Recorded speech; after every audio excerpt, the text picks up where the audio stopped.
মুহতারাম হাজিরিন, 14 ফেব্রুয়ারিকে কেন্দ্র করে চলছে সোনার বাংলাদেশের মধ্যে বিশ্ব ভালোবাসা দিবস।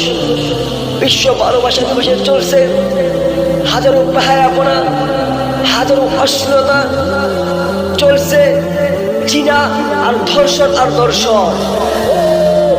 মুহতারাম হাজিরিন, দর্শনের শিকার হচ্ছে আমার মা বোনেরা।